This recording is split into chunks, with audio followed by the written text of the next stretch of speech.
आत्मिक वास्तविकता के संदेशों की सीरीज में ये भाग 2 हैं। शीर्षक है पृथ्वी को स्वर्ग से देखते हुए परमेश्वर का दृष्टिकोण। जैसे आप ये संदेश सुनते हैं, आप प्रोत्साहित हो जाइए।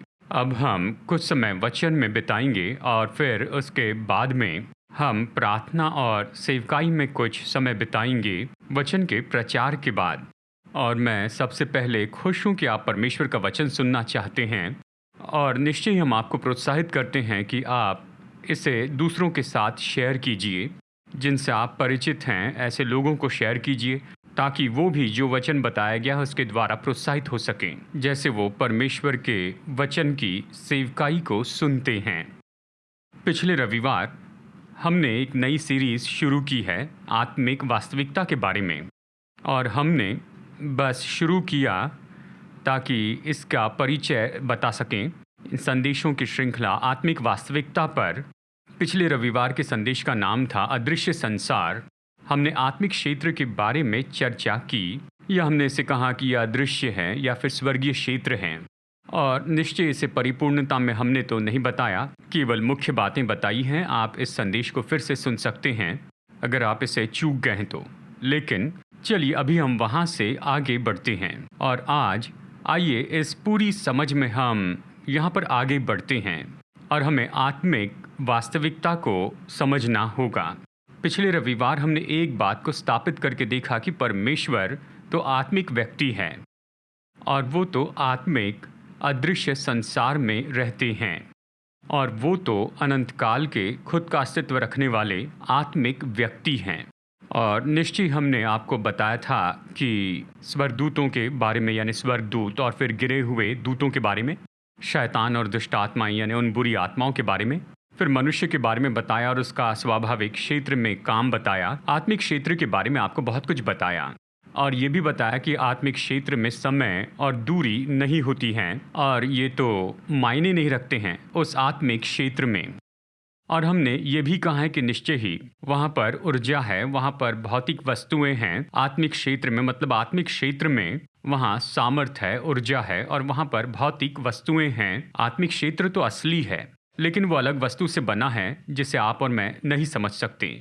और हमने ये भी बताया कि निश्चय जो समय जो है वो अलग होता है। देखिए, जब आप और मैं कहते हैं अब, यानी हमारा अब तो जो है इस पल के लिए है, एक पल हमारा अब है, लेकिन परमेश्वर का अब तो अनंत काल के लिए है।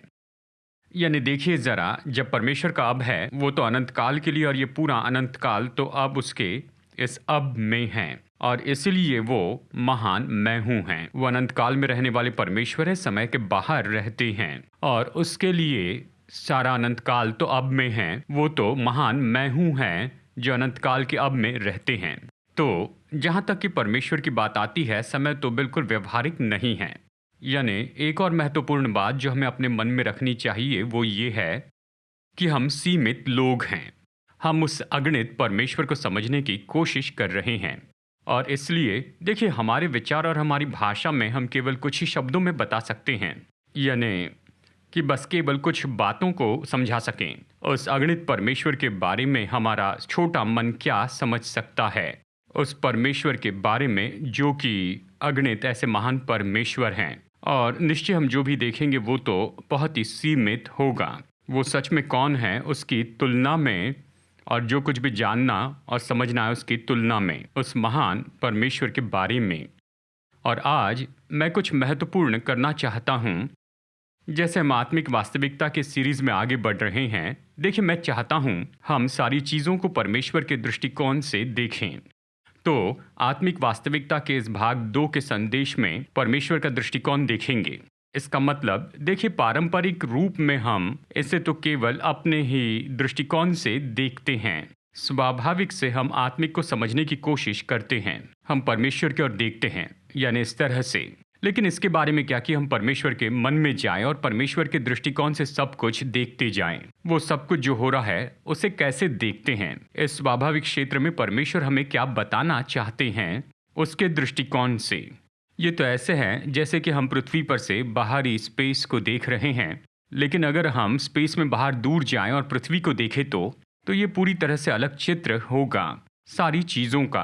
तो आज हम ऐसे ही देखना चाहते हैं। हम परमेश्वर के दृष्टिकोण से सब देखेंगे कि परमेश्वर इन चीजों को कैसे देखते हैं। ऐसा नियम है जिसके बारे में ये कह सकते हैं। मैं इन संदेशों में यही करना चाहता हूँ कि मुख्य बातों को बताना चाहता हूँ जिसके बारे में हमें सचेत रहना है, जबकि परमेश्वर इन सारी चीजों को देखते हैं कि ये सब कुछ कैसे दिखते हैं परमेश्वर के दृष्टिकोण से। तो मैंने इन्हें सरल वाक्यों में लिखा है ताकि केवल आज के इस संदेश में मैं आपको इसे बता सकूं। तो पहली बात यह है जो हमें देखना और परमेश्वर के दृष्टिकोण से समझना है, वो नंबर 1 है कि जो कुछ हो रहा है उसे देखकर प्रभु चकित नहीं होते। देखिए, परमेश्वर चकित नहीं होते जब वो इस पृथ्वी पर कुछ होते हुए देखते हैं, और वो न कभी चकित हुए और न ही चकित होंगे पृथ्वी पर होने वाली इन चीज़ों से। देखिए, बाइबल इस तरह से कहती है कि परमेश्वर ने सब कुछ बहुत पहले से ही देखा है। यशायाह 46 वचन 10 हमें ये बताता है कि वो तो अंत की बात आदि से बताते आते हैं। मतलब यानी जबकि सब कुछ शुरू हो रहा है वो तो बिल्कुल अंत में होते हैं और वो तो सब जानते हैं। देखिए, परमेश्वर तो अनंत काल में वास करते हैं। वो एक ही समय में बिल्कुल शुरुआत में और अंत में खड़े रह सकते हैं। और इसीलिए कई बार यीशु ने खुद के बारे में ये कहा, मैं ही अल्फा और ओमेगा हूँ। प्रकाशित वाक्य 1:8 यानी आदि और अंत हूँ। हम प्रकाशित वाक्य में से कई बार देखते हैं, प्रकाशित वाक्य 21:6 में और प्रकाशित वाक्य 22 वचन 13 में उसने कहा कि मैं ही अल्फा और ओमेगा हूँ, आदि और अंत हूँ। तो वो वहाँ पर हैं, वो सब कुछ जानते हैं, वो सब कुछ देखते हैं। इसलिए पृथ्वी पर जो हो रहा है उससे वो चकित नहीं होते हैं। इब्रानियों अध्याय 4 वचन 3 में बाइबल कहती है कि वो सारे काम तो जगत की उत्पत्ति के पहले ही पूरे हो चुके हैं। मतलब परमेश्वर के मन में सब कुछ पहले ही पूरा हो चुका है, इसके पहले की समय में सब कुछ ये शुरू हो जाता। और हम इसके बारे में कुछ समय बाद चर्चा करेंगे।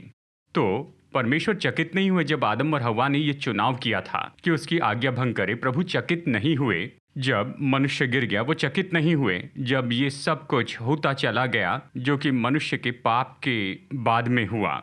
और इनमें से किसी भी बात ने परमेश्वर को चौंकाया नहीं। आज हमारे संसार में जो भी हो रहा है ये तो ऐसा नहीं कि परमेश्वर को चकित कर दें कि वो ये कहें कि चलो अब मैं इन सारी चीज़ों के लिए हल ढूंढता हूँ। नहीं, सच में परमेश्वर समय में देख रहे हैं। बाइबल इस तरह कहती है कि परमेश्वर ने कैसे पहले से तय किया है और उसने ये पहले से निश्चित किया है कि आने वाले दिनों में क्या होगा। यानी ये पहले से निश्चित किया है कि जो उसके बुलाहट और उसके न्योते को प्रत्युत्तर देते हैं वो उसके पुत्र प्रभु यीशु के स्वरूप में बदलते जाएंगे। ये तो ऐसी योजना है जो समय के साथ में प्रकट हुई है और यही तो हो रहा है। यानी देखिए, परमेश्वर तो पहले ही अपनी योजनाओं को प्रकट करते जा रहे हैं। जैसे इस पृथ्वी पर ये सब हो रहा है, किसी बात के कारण वो चकित नहीं होते हैं। और सच में बाइबल ये भी कहती है कि जीवन की पुस्तक लिखी गई है जगत की उत्पत्ति के पहले से ही। मतलब समय शुरू होने के पहले से परमेश्वर के पास सबके नाम हैं। जो उसे प्रत्युत्तर देंगे उसे हाँ कहेंगे, और इसलिए जीवन की पुस्तक लिखी गई जिसमें सबके नाम लिखे हैं ऐसे लोगों के जो उसे हाँ कहेंगे। यहाँ तक कि पहला मनुष्य रचे जाने के पहले ही वो सब कुछ जानते हैं और इनमें से कोई भी बात उसे चकित नहीं करती है।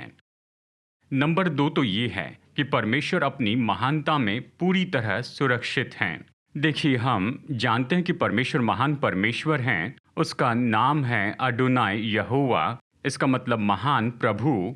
वो तो महान राजा हैं। वो राज्य करते हैं और वो नियंत्रण करते हैं। और बाइबल हमें सिखाती है कि हमारा परमेश्वर राज्य करता है, वो राज्य करता है। भजन संहिता 103 वचन 19 ये कहता है, उसका सिंहासन स्वर्ग में स्थिर किया है और उसका राज्य पूरी सृष्टि पर है। तो हम जानते हैं कि परमेश्वर महान हैं। वो तो पूरी तरह महान हैं। वो राजा है, सब पर राज्य करते हैं।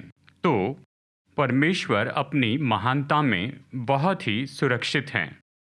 लेकिन हमें ये समझना होगा कि परमेश्वर अपनी महानता में इतने सुरक्षित हैं कि उसने निर्णय लिया कि वो नियंत्रण छोड़ देंगे।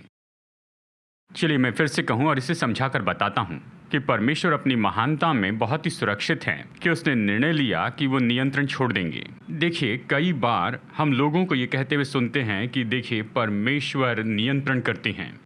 खैर, ये वाक्य तो अपने संदर्भ में बिल्कुल सही है, लेकिन ये उस समय सही नहीं जब ये संदर्भ के बाहर है। यानी ऐसी बहुत सी चीज़ें हैं जिस पर परमेश्वर का नियंत्रण नहीं है। तो परमेश्वर ये सब जब पृथ्वी पर देखते हैं, और वो बहुत सी चीज़ों के लिए जिम्मेदार नहीं हैं क्योंकि वो बहुत सी चीज़ों पर नियंत्रण नहीं करते हैं। आप और मैं बस ये वाक्य कह देते हैं कि परमेश्वर ही सब पर नियंत्रण करते हैं, लेकिन सच में परमेश्वर नियंत्रण नहीं करते हैं। चलिए समझा कर बताऊं। सबसे पहले नंबर 1 हमें समझना होगा कि परमेश्वर मनुष्य के चुनाव पर नियंत्रण नहीं करते हैं। परमेश्वर मनुष्य के चुनाव पर नियंत्रण नहीं करते। परमेश्वर ने मनुष्य को बनाया, उसने जानबूझकर मनुष्य को स्वतंत्र इच्छा के साथ बनाया।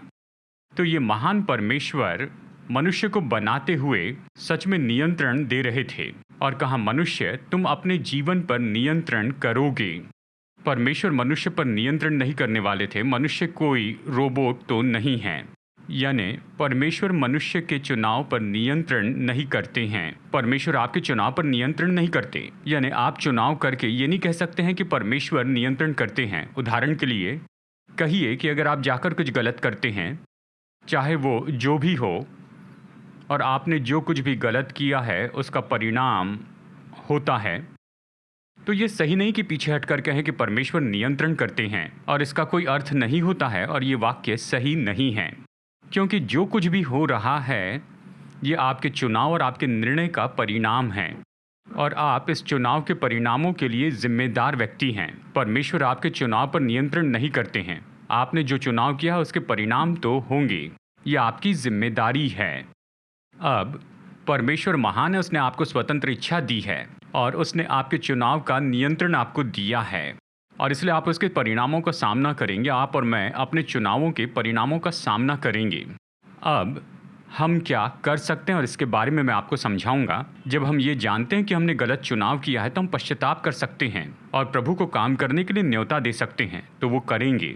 लेकिन हमें ये समझना होगा कि परमेश्वर हमारे चुनावों पर नियंत्रण नहीं करते हैं, लेकिन परमेश्वर चाहते हैं कि हम यहाँ पर उसकी इच्छा को पहचान लें, फिर परमेश्वर के साथ में जुड़ जाएं और उसके साथ में मिलकर काम करें हमारी अपनी स्वतंत्र इच्छा से। जब हम ऐसा करने का चुनाव करते हैं, इसके लिए वैसे तो बहुत से वचन हैं, लेकिन मैं यहाँ पर व्यवस्था विवरण 30 बताऊंगा। वचन 19 में परमेश्वर ने कहा, मैंने जीवन और मरण, आशीष और श्राप को तुम्हारे आगे रखा है, जीवन चुन ले।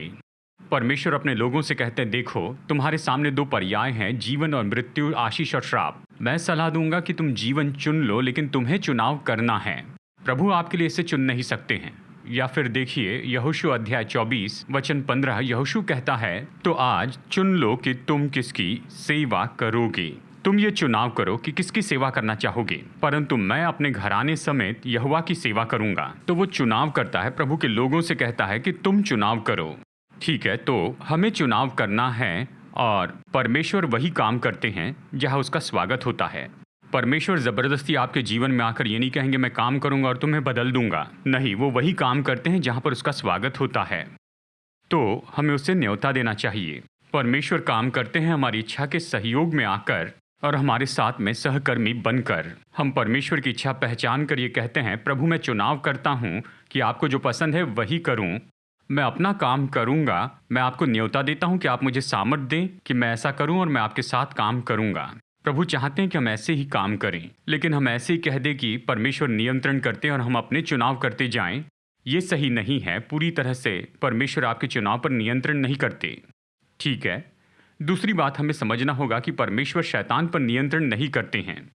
परमेश्वर शैतान का मार्गदर्शन नहीं कर रहे हैं, ना ही उसके कामों का मार्गदर्शन करते हैं। ये सच है।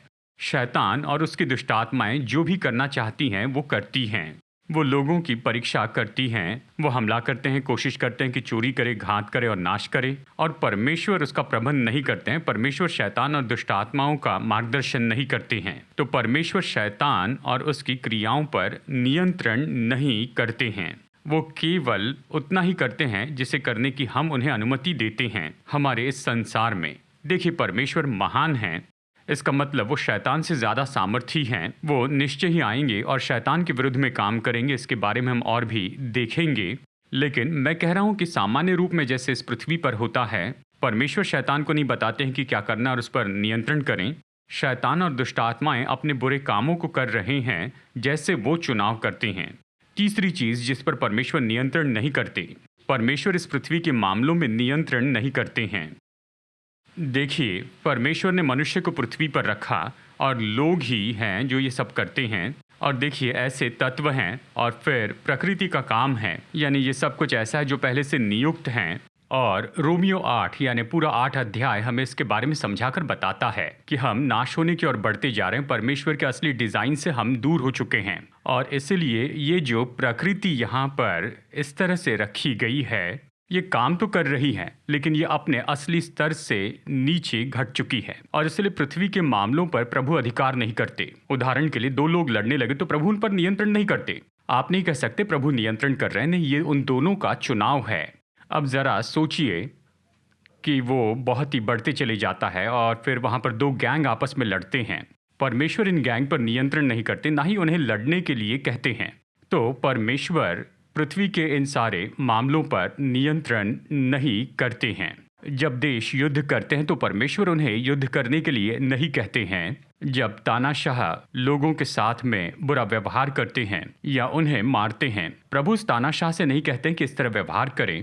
परमेश्वर नियंत्रण नहीं करते इस सामाजिक बुराई पर, इस भ्रष्टाचार पर। यहाँ तक कि नैतिकता का स्तर भी घट गया है। ये सब हमारे आसपास हो रहा है, लेकिन परमेश्वर इन चीज़ों पर नियंत्रण नहीं करते हैं। उसने इनमें से किसी चीज़ को ना ही बनाया है और ना ही इसका मार्गदर्शन करते हैं।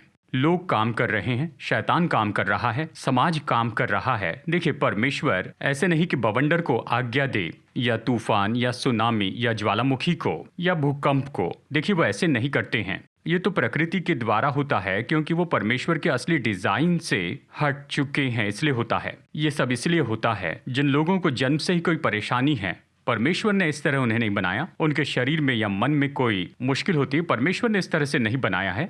फिर बता दूं कि ये जो प्रकृति है वो तो परमेश्वर के असली उद्देश्य से भटक गई है। तो इन 3 क्षेत्रों को समझ लीजिए। देखिए, परमेश्वर इतने महान हैं, उसने इन तीनों क्षेत्रों का नियंत्रण दे दिया है। वो मनुष्य के चुनाव पर नियंत्रण नहीं करते हैं, परमेश्वर शैतान के कामों पर नियंत्रण नहीं करते और पृथ्वी के मामलों पर नियंत्रण नहीं करते। लेकिन देखिए, परमेश्वर क्या करते हैं कि जहां उसका स्वागत किया जाता है वहां पर वो आते हैं। या दूसरी बात, परमेश्वर आते हैं ताकि वो अपने मुख्य उद्देश्य और योजना को पूरी कर सके जिसे उसने जगत की उत्पत्ति के पहले से तय किया है। वही महान होने के नाते वो मनुष्य को दूर कर सकते हैं, शैतान को दूर कर सकते हैं और इस पृथ्वी पर जो स्वाभाविक चीजें हैं उसे वो दूर कर सकते हैं। लेकिन वो इसे करेंगे केवल 2 ही केस में। एक, जब हम उसे न्योता देते हैं कि हमारे लिए ऐसे करे तो विश्वास को उत्तर देते हैं और उसे सहयोग देने की हमारी इच्छा के लिए। और दूसरी बात, जब वो ये निर्णय ले लेते हैं कि जो भी पहले से तय किया है उस उद्देश्य को पूरा करें, युगों की उसकी योजना के लिए, तभी तो वो महान काम करते हैं। और उस समय अगर उसे इनमें से किसी को भी दूर करना पड़ता है, जो मनुष्य करते हैं, शैतान करता है या प्रकृति करती है, वो उसे जरूर करेंगे ताकि मनुष्य जाति के लिए उसकी योजना को वो पूरी कर सकें। लेकिन सामान्य रूप में देखा जाए तो परमेश्वर इन 3 क्षेत्रों पर अधिकार नहीं करते जिसके बारे में बताया है। यानी जरा कल्पना कीजिए कि यानी परमेश्वर स्वर्ग से देखते हैं और यहाँ आप और मैं कहते हैं परमेश्वर नियंत्रण करते हैं, परमेश्वर नियंत्रण करते हैं। और परमेश्वर कहते हैं कि काश ये लोग जाग जाए और वो जिम्मेदारियां उठाएं अपने चुनाव के और क्रियाओं के। तो प्रभु के दृष्टिकोण से आप देखिए, हर बात के लिए परमेश्वर पर दोष मत लगाइए या बस परमेश्वर नियंत्रण करते हैं इस बात को कहते जाएं। परमेश्वर ने क्या किया है इस बात को समझ लीजिए। इसे समझ ले कि वो इतने महान है कि उसने आपको स्वतंत्र इच्छा दी और कहा जो भी तुम्हारा चुनाव है उसके लिए मैं भरोसा करता हूँ, क्योंकि आप कोई चुनाव करके उसकी महानता को दूर नहीं कर सकते हैं। परमेश्वर इतने महान है कि उसने शैतान और दुष्टात्मा को पृथ्वी पर काम करने दिया और वो उनसे डरते नहीं है। यही तो हमारा अगला पॉइंट है, परमेश्वर उनसे डरते नहीं है और वो अपनी महानता में इतने स्थिर है कि जो कुछ भी वो करना चाहते हैं उसे पूरा कर सकते हैं। भजन संहिता 115:3 कहता है, परमेश्वर तो स्वर्ग में है, उसने जो चाहा वही किया है, वो किसी भी समय आकर अपने उद्देश्य को पूरा कर सकते हैं। वो महान है और वो इसे पूरा करेंगे। अय्यूब 42:2, अय्यूब ने जाना, मैं जानता हूं तू सब कुछ कर सकता है और तेरी युक्तियों में से कोई रुक नहीं सकती। परमेश्वर फिर भी अपने उद्देश्य पूरे करेंगे हमारे चुनाव के बावजूद और शैतान जो भी करता है उसके बावजूद और निश्चय ही प्राकृतिक क्षेत्र में जो भी होता है उसके बावजूद। परमेश्वर अपने उद्देश्य पूरे करेंगे, लेकिन परमेश्वर इन 3 चीज़ों पर नियंत्रण नहीं करते और हमें ये समझना होगा। तीसरा पॉइंट जिसे हमें परमेश्वर के दृष्टिकोण से देखना है वो ये है कि परमेश्वर मनुष्य या शैतान से नहीं डरते हैं। परमेश्वर मनुष्य या शैतान से नहीं डरते हैं। जब हम मनुष्य की बात करें तो परमेश्वर हमारे कारणों से नहीं डरते हैं। यानी इतने समय में और इतने शतकों से हम जानते हैं कि निश्चय बहुत ही अच्छे विचार भी रखे हैं फिलोसोफर द्वारा, थियरिस्ट द्वारा और वैज्ञानिकों द्वारा। यानी देखिए, ये तो इस तरह हर तरह के विचारों के साथ में आए, परमेश्वर का अस्तित्व नहीं है ये बताना चाहा और उसे दूर करना चाहा। यानी देखिए, हर तरह के लोग हैं जिनके पास अपनी थियरीज हैं दुनिया की उत्पत्ति के बारे में। और देखिए, ये तो बहुत से ऐसे विचार हैं जो कि प्राचीन समय के फिलॉसफी के साथ में जुड़े हुए हैं, या फिर हाल ही के एवोल्यूशन की नई थियरीज होंगी, या रिलेटिविटी की थियरी और क्वांटम फिजिक्स की थियरी, क्वांटम मैकेनिक्स। देखिए, ये कोई भी परमेश्वर को नहीं डराते। परमेश्वर उन सारी किताबों से नहीं डरते जो कि बड़े बड़े वैज्ञानिकों ने लिखे हैं। यानी उन्होंने बहुत सी ऐसी किताबें लिखी हैं जैसे कि गॉड डिल्यूजन और दूसरी किताबें जो परमेश्वर को दूर कर देना चाहते हैं और सारी बातों की थियरी देना चाहते हैं। गॉड इक्वेशन या इसी तरह के शब्दों पर, या हाइपर स्पेस, शून्य में से यूनिवर्स बनाया जाना, और ओरिजिन ऑफ स्पीशीज, मनुष्य किस तरह से आया, इसके बारे में बहुत कुछ लिखा गया है। परमेश्वर उनमें से किसी से नहीं डरते हैं। परमेश्वर हमारी उपलब्धियों या फिर हमने कुछ हासिल किया उससे भी नहीं डरते हैं। हम चांद पर गए हैं, मंगल पर पहुंचे हैं और शुक्र ग्रह पर हम जाने की कोशिश कर रहे हैं। परमेश्वर इन सारी बातों से नहीं डरते हैं। विज्ञान के लिए परमेश्वर का धन्यवाद। मैं विज्ञान के विरुद्ध में नहीं हूं, लेकिन हमने जो कुछ भी पढ़ा है, सीखा है, अगर हम उसका अच्छा उपयोग करते हैं तो निश्चय ये तो भलाई के लिए है। परमेश्वर हमारी उपलब्धियों से डरते नहीं, चाहे मेडिसिन में हो। देखिए, दवाइयों का उपयोग किया जाना चाहिए, यह परमेश्वर के अस्तित्व को दूर नहीं करता है। और ना ही परमेश्वर डरते हैं हमारी खोज से, हमारी आर्कियोलॉजी से या पैलेंटियोलॉजी से। हम जो कुछ भी नया करेंगे, देखिए, परमेश्वर इन सारी बातों से कभी डरते नहीं हैं। वो इस बात से नहीं डरते हैं कि हम सवाल पूछते हैं, मजाक उड़ाते हैं, कारण बनाते हैं। देखिए, बाइबल स्पष्ट बताती है, यशायाह 40 वचन 13 और 14 में, किसने यहोवा की आत्मा को मार्ग बताया है, उसका मंत्री होकर उसको ज्ञान सिखाया है। उसने किससे सम्मति ली, किसने उसे समझाकर न्याय का पद बता दिया और ज्ञान सिखाकर बुद्धि का मार्ग जता दिया है। परमेश्वर इन सब के ऊपर हैं। और देखिए, रोमियो में, यानी रोमियो अध्याय 1, पौलुस बहुत स्पष्ट कहता है कि मनुष्य सृष्टि को देखकर सृष्टि के द्वारा परमेश्वर को पहचान सकता है, और उसने चुना कि ऐसा न करें। वचन कहता है, अपने आप को बुद्धिमान जताकर मनुष्य तो केवल मूर्ख बन गया, और उन्होंने परमेश्वर की सच्चाई को बदलकर झूठ बना डाला। और फिर आगे 1 कुरिन्थियों 1 में पौलुस ये कहता है कि मनुष्य तो अपनी ही बुद्धि के द्वारा, बुद्धि से परमेश्वर को नहीं जान पाया। परमेश्वर की मूर्खता मनुष्यों के ज्ञान से ज्ञानवान हैं। और वो कहता है बुद्धि के द्वारा, यानी यहाँ पर संसार का ज्ञान तो परमेश्वर के सामने मूर्खता है। परमेश्वर इन सारी बातों से डरते नहीं हैं, वो उससे भयभीत नहीं होते। हम में से कुछ लोग सोचते हैं हमने परमेश्वर को झूठा साबित किया, हमने उससे पीछा छुड़ा लिया अपनी सारी थियरीज और अपने विचारों के द्वारा और ये सब। लेकिन परमेश्वर इन सारी बातों से डरते नहीं हैं, और परमेश्वर नहीं डरते हैं शैतान के धोखे से। आप जानते हैं कि शैतान तो धोखा देने में बहुत ही माहिर है। उसने आदम और हव्वा को भरमाया, आज वो लोगों की बड़ी भीड़ को भरमाता है, और वो बहुत से लोगों को अपने नियंत्रण में थामे रहता है। और हम ये जानते हैं कि निश्चय जब ऐसा समय आएगा कि वो तो पूरी तीव्रता से आगे बढ़ते जाएगा, ये जानते हुए कि इस पृथ्वी पर उसका समय बहुत ही कम है। लेकिन परमेश्वर उससे भी नहीं डरते हैं, क्योंकि वो जानते हैं कि उसकी सच्चाई तो निश्चय ही प्रबल होगी। परमेश्वर की सच्चाई इतनी सामर्थी है कि शत्रु का कोई भी धोखा वो परमेश्वर की सच्चाई को दबा नहीं सकता, और इसलिए परमेश्वर उससे डरते नहीं हैं। और इसीलिए ये समझ ले कि हमें परमेश्वर का बचाव नहीं करना है, परमेश्वर हमें बचाने वाले हैं, इसका उल्टा नहीं। परमेश्वर हमें बचाते हैं, हमें परमेश्वर का बचाव नहीं करना है। तो इसे याद रखिए, जब परमेश्वर पृथ्वी को देखते हैं और ये सब कुछ होते हुए देखते हैं, वो डरते नहीं हैं, भयभीत नहीं होते। वो कांपते हुए सिंहासन पर बैठकर नहीं कहते, ओ नहीं, वो मुझ पर विश्वास नहीं करते। परमेश्वर इन सारी बातों से बिल्कुल नहीं डरते हैं, क्योंकि वो जानते हैं उसकी सच्चाई प्रबल होगी। नंबर 4, परमेश्वर ने निर्णय लिया और अपना काम पूरा किया। इब्रानियों अध्याय 4 वचन 3 में उसने ये कहा है, यद्यपि जगत की उत्पत्ति के समय से उसके काम पूरे हो चुके थे, यानी परमेश्वर के जो काम थे वो तो जगत की उत्पत्ति के समय से पूरे हो चुके थे। जहाँ तक कि परमेश्वर की बात है, उसने निर्णय लिया और उसने अपने काम पूरे किए। तो इसे देखिए, वो तो आत्मिक क्षेत्र से स्वाभाविक क्षेत्र में देख रहे हैं। स्वाभाविक संसार तो समय में आगे बढ़ रहा है, हम समय में यात्रा कर रहे हैं।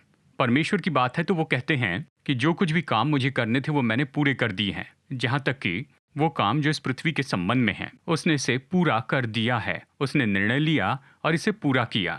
तो बाइबल हमें बताती है कि जगत की उत्पत्ति के पहले से मसीह, यानी देखिए पहला मनुष्य बनाने के पहले से, जगत की उत्पत्ति के पहले से मसीह परमेश्वर के मेमने थे जो जगत के उद्धार के लिए मारे गए। और परमेश्वर ने हमें मसीह में चुन लिया है इस जगत की उत्पत्ति के पहले से ही, और उसने एक राज्य तैयार करके रखा है जो वो हमें देंगे, जो जगत की उत्पत्ति के पहले से तैयार है। जैसे पहले बताया, जीवन की पुस्तक जिसमें लोगों के नाम हैं वो जगत की उत्पत्ति के पहले से ही लिखी गई है।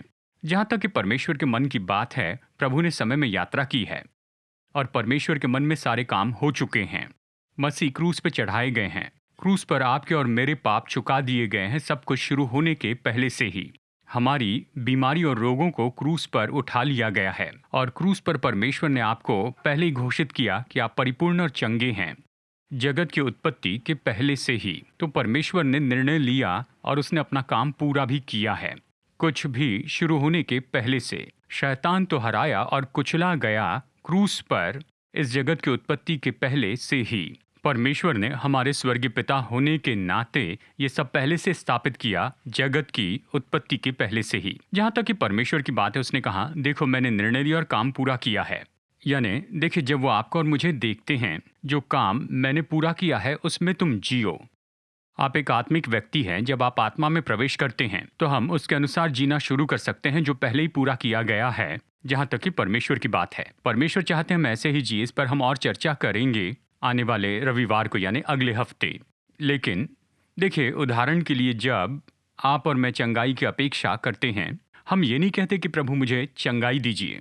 जहाँ तक कि परमेश्वर की बात है, उसने इससे निपट लिया है। हम ये नहीं कहते कि प्रभु चंगाई देना क्या आपकी इच्छा है। जहाँ तक कि चंगाई की बात है, परमेश्वर की इच्छा पर कोई सवाल ही नहीं। क्यों? क्योंकि क्रूस कहता है हाँ अवश्य ही। उसने आपकी बीमारियों को उठा लिया, आपके रोगों को सह लिया। आपकी चंगाई के लिए जो दंड था वो उस पर लाद दिया गया और उसने जो कोड़े खाए उससे आप चंगे हुए। तो चंगाई के बारे में, परमेश्वर की इच्छा के बारे में सवाल मत उठाइए। इसके लिए पहले से ही हाँ है, और ऐसा है कि परमेश्वर ने इसके लिए निर्णय ले लिया है पहले से ही कि आपको चंगाई दे। तो ये सवाल ही नहीं कि आपको चंगाई देने की उसकी इच्छा है, जगत की उत्पत्ति के पहले से निर्णय लिया गया। दूसरी बात, आपको ये नहीं मांगना है प्रभु मुझे चंगाई दीजिए। ये काम जगत की उत्पत्ति के पहले से पूरा कर दिया गया है। क्रूस पर यीशु ने आपकी बीमारियों को उठा लिया, आपके रोगों को उठा लिया, और उसके जख्मों ने आपके लिए चंगाई का पहले प्रबंध किया है। तो आज बस हमें यही करना है कि जो कुछ किया गया है उसे मैं ले लेता हूँ। परमेश्वर ने जो निर्णय लिया उसे पूरा किया है, उसे मैं ले लेता हूँ। और इसी तरह से हम आत्मा के क्षेत्र से स्वाभाविक क्षेत्र में जीते हैं। आत्मा के क्षेत्र में काम का निर्णय लिया गया है, उसे पूरा किया गया है, और आप और मैं इसे लेते हैं और स्वाभाविक में उसमें चलते हैं। तो अब हमें सवाल करने की ज़रूरत नहीं है कि क्या वो चंगाई देना चाहते हैं। उसने इसे किया है और हम इसे ले लेते हैं हमारे इस स्वाभाविक क्षेत्र में। तो नंबर 4 याद रखिए, परमेश्वर ने निर्णय लिया है और उसने काम पूरा किया है। तो यहाँ 2 और विचार है जब हम परमेश्वर के दृष्टिकोण से देखते हैं। नंबर 5, परमेश्वर जल्दबाजी में नहीं है। देखिए, हमारे लिए जब हम इन चीज़ों को देखते हैं तो समय मायने रखता है। हम समय की ओर देखते हैं, वाह इतने 1000 साल बीत गए हैं, ये हुआ है वो हुआ है, संसार इतनी बुरी दशा में क्यों है। सब पूछते हैं कि सब कुछ कब बदल जाएगा, और इसलिए हम तो समय को देखते हैं लेकिन इस दृष्टिकोण से। पर परमेश्वर के लिए समय मायने नहीं रखता है, और वो हमें इस तरह बताते हैं कि समय मायने नहीं रखता है। हमें ये बताने के द्वारा, यानी देखिए हमारी भाषा में 2 पत्रस अध्याय 3 वचन 8 में वो कहते हैं, एक दिन 1000 वर्ष और 1000 वर्ष एक दिन के बराबर हैं। यानी परमेश्वर के लिए वो कहते हैं समय के बारे में तुम इस तरह मुझे परेशान मत करो। एक दिन 1000 वर्ष एक दिन के बराबर है, मतलब इसका कोई मायना नहीं है जहाँ तक परमेश्वर की बात है। यानी परमेश्वर जल्दबाजी में नहीं है। यानी जिसके लिए कई घंटे लग जाते हैं, या कहिए जिसके लिए कई दशक लग जाते हैं, उसे परमेश्वर बस ऐसे ही पल भर में कर सकते हैं, या जिसके लिए सैकड़ों साल लग जाते हैं परमेश्वर पल भर में उसे कर सकते हैं, उसके लिए समय मायने नहीं रखता है। यानी परमेश्वर जल्दबाजी में नहीं हैं और परमेश्वर ने पहले योजना बना ली है कि क्या होने वाला है। जहाँ तक कि समय की बात आती है, हम प्रकाशित वाक्य में पढ़ सकते हैं कि परमेश्वर ने पहले से ही तय कर लिया है कि पृथ्वी पर मसीह यीशु का राज्य होगा। ये पहले से तय किया गया है कि शैतान हमेशा के लिए बंधा होगा और ये सारी जो चीजें हैं इसका अंत किया जाएगा, और वो इसे करने में जल्दबाजी में नहीं है क्योंकि उसके लिए समय मायने नहीं रखता है। आप और मैं परेशान हो जाते हैं जहाँ तक कि समय की बात है। परमेश्वर के दृष्टिकोण से परमेश्वर जल्दी में नहीं है, तो हमें उस दृष्टिकोण से देखना है और जो कुछ भी हो रहा है परमेश्वर ऐसे ही देखते हैं। और फिर अंत में, यानी ये तो शायद आपको अजीब सा सुनाई दे, लेकिन मैं ये बात बताना चाहता हूँ। नंबर 6, परमेश्वर ही अंत में हंसने वाले हैं। देखिए, अंत में परमेश्वर ही हंसने वाले हैं, इसका मतलब यही है कि जो परमेश्वर है वही तो जयवंत होंगे। जयवंत होंगे। अंत में कोई परमेश्वर से बहस नहीं कर पाएगा। अंत में हम देखेंगे कि परमेश्वर सही हैं। अंत में परमेश्वर ही हंसेंगे। बाइबल में ऐसे कुछ वचन हैं जो बताते हैं कि परमेश्वर हंसते हैं। भजन संहिता अध्याय 2 वचन 1 से 4 ऐसा वचन है जो ये कहता है, और पृथ्वी के देश और राजा और उस पर राज करने वाले वो सब प्रभु और उसका अभिषेक के विरुद्ध में सलाह करना चाहेंगे, और वो तो परमेश्वर और उसके अभिषेक के विरुद्ध में जाना चाहेंगे। वचन 4 ये कहता है, जो स्वर्ग में विराजमान है हंसेगा, प्रभु उनको ठट्टों में उड़ाएगा। भजन संहिता 37:13 में प्रभु उस पर हंसेगा क्योंकि वो देखता है कि उनका दिन आने वाला है। यानी देखिए, प्रभु देखते हैं और कहते हैं कि सुनो, मैं अंतिम शब्द कहूंगा, मैं सारी बातों के बारे में अंत में हंसूंगा।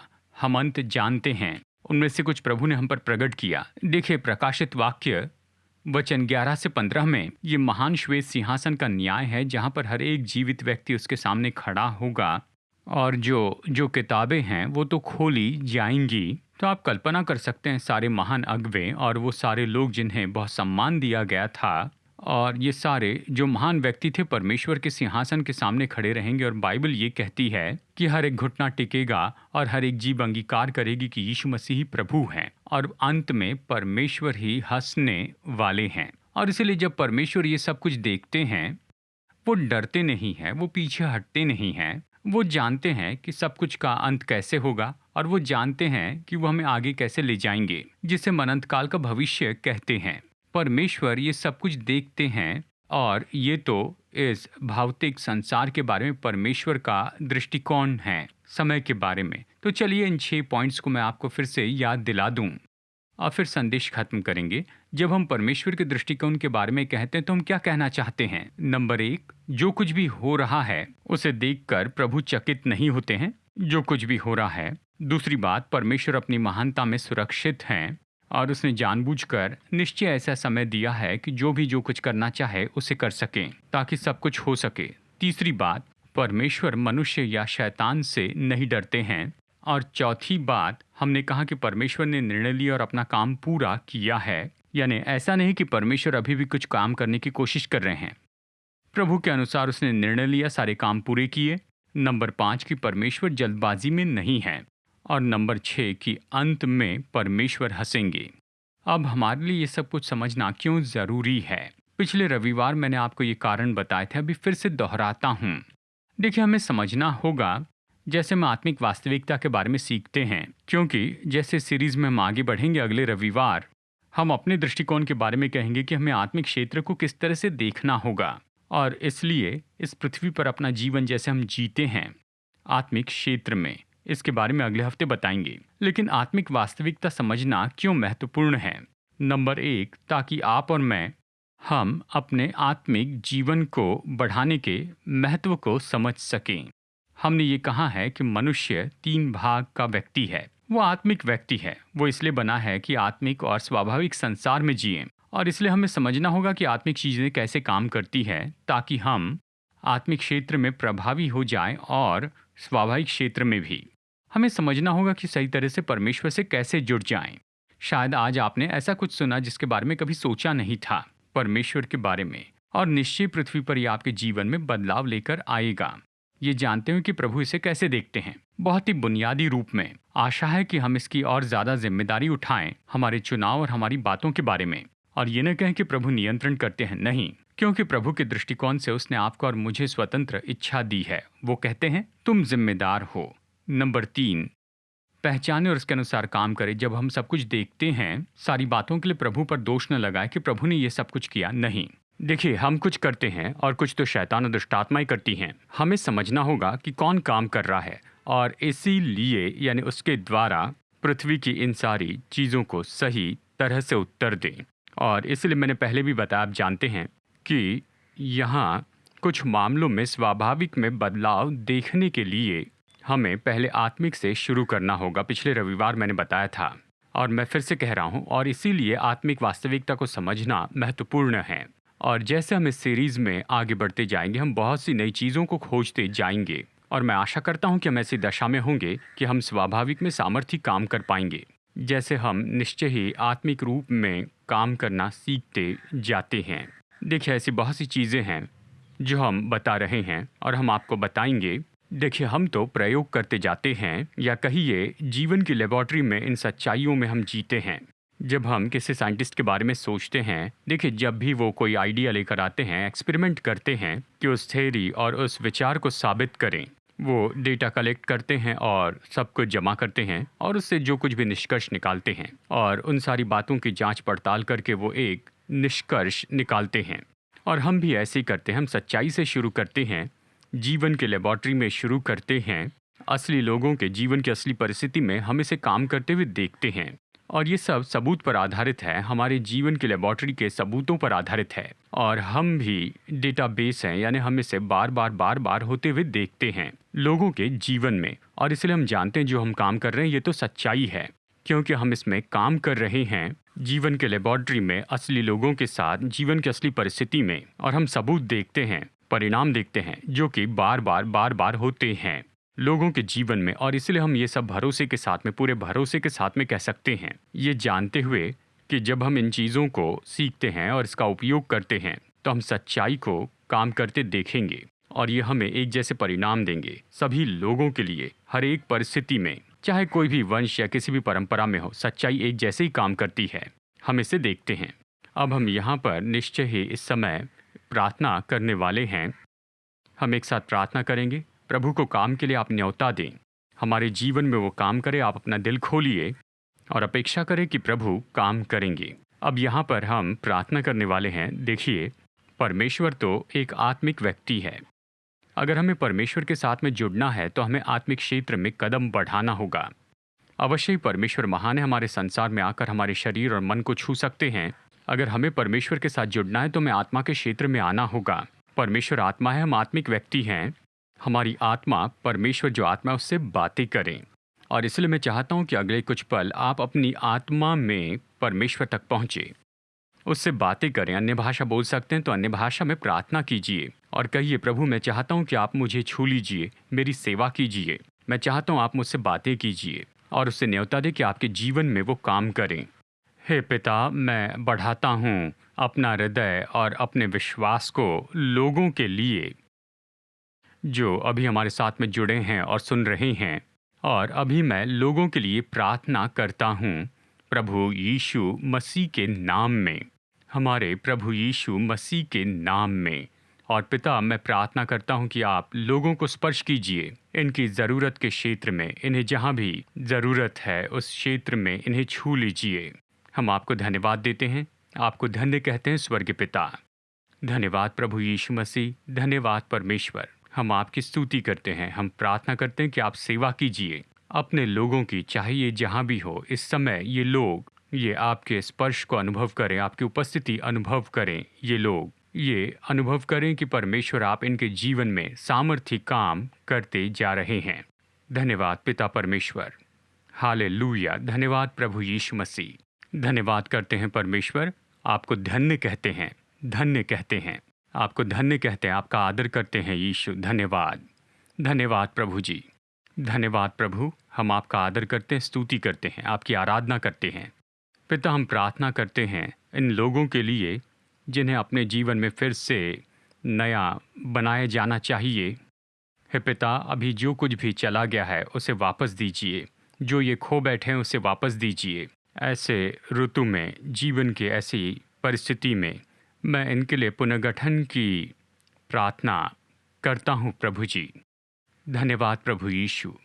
मैं प्रार्थना करता हूँ लोगों के लिए और उनके व्यापार के लिए, और वो जो कुछ भी कर रहे हैं, हे परमेश्वर, निश्चय ही ये देखने पाए, परमेश्वर के हाथ को अपने व्यवसाय में, अपने व्यापार को बढ़ते हुए देखें। ये जाने कि आप हस्तक्षेप कर सकते हैं, आप इन्हें नया बना सकते हैं, आप इन्हें वापस ऊंचाई पर ला सकते हैं, और इसलिए आप इनके व्यापार को फिर से नया बनाइए। हम धन्यवाद देते हैं, आपको धन्य कहते हैं हमारे परमेश्वर। हम आपका आदर करते हैं, आपकी स्तुति और आदर करते हैं। धन्यवाद प्रभु यीशु। धन्यवाद प्रभु जी, हम आपकी स्तुति करते हैं। मैं अभी खास करके प्रार्थना करना चाहता हूँ ऐसे व्यक्ति के लिए जो हमें देख रहे हैं और आप किसी तरह से गहनों के व्यवसाय में हैं, हीरे या जवाहरात के व्यापार में हैं। मैं अभी आपके लिए प्रार्थना करना चाहता हूँ। शायद आपके जीवन में, आपके व्यवसाय में ऐसा कुछ हुआ है जिसके कारण आपको बड़ा नुकसान उठाना पड़ा है आपके हीरे और जवाहरात के व्यापार में। मैं भी आपके लिए प्रार्थना कर रहा हूँ। आप हमें देख रहे हैं या हमें सुन रहे हैं, क्या परमेश्वर मेरे जीवन में मुझे नया बना सकते हैं, मेरे व्यापार को नया बना सकते हैं। मैं आपके व्यापार पर कहना चाहता हूँ कि परमेश्वर सब नया बनाएंगे, और परमेश्वर आपके हीरे और जवाहरात के व्यापार को नया बनाएंगे। शायद अब सब कुछ बहुत मुश्किल होगा, लेकिन बदलाव आ रहा है, लेकिन परमेश्वर आपके लिए सब कुछ बदल देंगे। मैं चाहता हूँ आप इसे ले लीजिए। अगर आप अभी हमें देख रहे हैं तो आप लाइव चैट में टाइप कर सकते हैं, ताकि निश्चय ही लोग इस बात को जाने कि ये सही है, कि आप यहाँ अपनी पहचान बताएं। आप कहिए कि मैं यहाँ से जुड़ा हूँ और आपने मुझे ये कहते हुए सुना है, और फिर निश्चय ही आप अपनी गवाही हमें भेजिए। बताइए कि परमेश्वर ने आपके लिए क्या किया है आपके लिए। और मैं ये वचन की घोषणा करता हूँ, ये वचन आप पर, आपके व्यापार पर इस समय मैं खोलता हूँ। और साथ ही मैं यहाँ पर घोषणा करना चाहता हूँ एक ऐसे व्यक्ति पर जिनका प्लांटेशन का व्यापार है। मैं प्लांटेशन देख पा रहा हूँ, यहाँ पर पेड़ काटे जाते हैं, जंगल के क्षेत्र में जहाँ पर पेड़ काटे जाते हैं।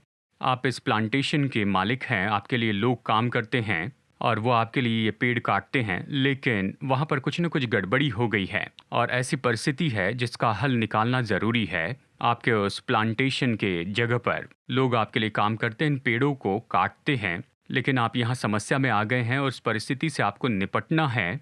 और यहाँ पर अभी आप हमें देख रहे हैं, इस समय आप देख रहे हैं, तो चैट पर आप टाइप करके बताइए कि हाँ, ये मैं हूँ। अब मैं आपके लिए परमेश्वर का वचन इस समय खोलता हूँ प्रभु यीशु के नाम में, कि परमेश्वर कदम बढ़ाएं और परमेश्वर आपके लिए हस्तक्षेप करें और परमेश्वर ये परिस्थिति आपके लिए बदल दे। और इसीलिए आशा आ रही है, प्रभु का हस्तक्षेप आ रहा है। तो आप इसे ले लीजिए और निश्चय ही आप हमें बताइए कि परमेश्वर ने आपके लिए क्या किया है। जैसे कि आज आप इस सभा में जुड़े हैं, पिता, मैं प्रार्थना करता हूँ दूसरे लोगों के लिए जो हमें देख रहे हैं और इस सभा में हमारे साथ में जुड़े हैं, इनके जीवन की परिस्थिति जो भी हो, जिसमें से ये जा रहे हैं, आप इनका नाम जानते हैं, आप इनकी परिस्थिति जानते हैं। मैं प्रार्थना करता हूँ कि आप इन्हें चंगाई और छुटकारा दीजिए, और अभी इस समय परमेश्वर की चंगाई की सामर्थ बहते जाएं इन सभी लोगों में जो हमारे साथ में जुड़े हैं। और आपको जहाँ कहीं भी चंगाई चाहिए, आप अपने शरीर के उस भाग पर हाथ रखिए जहाँ प्रभु का स्पर्श चाहते हैं, तो आप कहिए, प्रभु मैं अपनी चंगाई को इस समय ले लेता हूँ। प्रभु अभी चंगाई की सामर्थ बहें, ये लोगों को छू लें और ये उनमें से सारी बीमारियों को दूर कर दें। गांठ और ट्यूमर्स अभी इस समय गायब हो जाएं और अभी तुरंत चंगाई हो, लोगों के शरीर में तुरंत चंगाई आए। जैसे हमारे साथ जुड़े हैं, अपने शरीर पर हाथ रख रहे हैं, यीशु मसीह के सामर्थी नाम में मैं हर एक बीमारी, कमजोरी की आत्मा को इस समय डांटता हूँ और मैं घोषित करता हूँ कि वो चंगाई जो क्रूस पर पूरी हुई जगत की उत्पत्ति के पहले से, ये इनके शरीर में अभी प्राप्त कर लें प्रभु यीशु के नाम में। प्रभु हम धन्यवाद देते हैं, आपके चंगाई के काम के लिए धन्यवाद देते हैं। हम आपको महिमा देते हैं, आपको आदर देते हैं प्रभु यीशु के नाम में। आमेन, आमेन।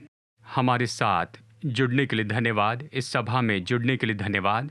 और हम आपसे विनती करते हैं कि आप अपनी गवाही भेजें ताकि हम जान लें कि परमेश्वर ने आपके जीवन को छू लिया है। और अपने ईमेल भेजिए testimony@apcwo.org पर, और ये संदेश दूसरों के साथ शेयर करें। ये उनके दिल और आँखों को खोल दें और उन चीज़ों को जानें जो जाननी चाहिए। याद रखिए, हम इस सीरीज़ में आगे बढ़ रहे हैं। हम और भी बताते जाएंगे आत्मिक वास्तविकता के बारे में जो हमारे जीवन पर प्रभाव डालेगी, ताकि हम और भी प्रभावी हो आत्मिकता से स्वाभाविक में। तो आने वाले हफ्तों में हमारे साथ जुड़ जाइए। प्रभु आशीष दे और हमारे प्रभु यीशु मसीह का अनुग्रह, हमारे स्वर्गीय पिता परमेश्वर का प्रेम और उसके पवित्र आत्मा की मधुर उपस्थिति हम सब के साथ हमेशा होती रहे। प्रभु यीशु के नाम में आमेन। संदेश सुनने के लिए धन्यवाद। भरोसा करते हैं कि संदेश आपके लिए आशीष रहा। मुफ्त के स्रोत पाने के लिए, जिनमें है सरमन नोट्स और पब्लिकेशन, पाने के लिए विजिट करें apcwo.org पर। बैंगलोर के एपीसी बाइबल कॉलेज की जानकारी पाने के लिए विजिट कीजिए apcbiblecollege.org पर। याद रखिए, all peoples church Bangalore app download कीजिए ऐप या गूगल प्ले स्टोर से।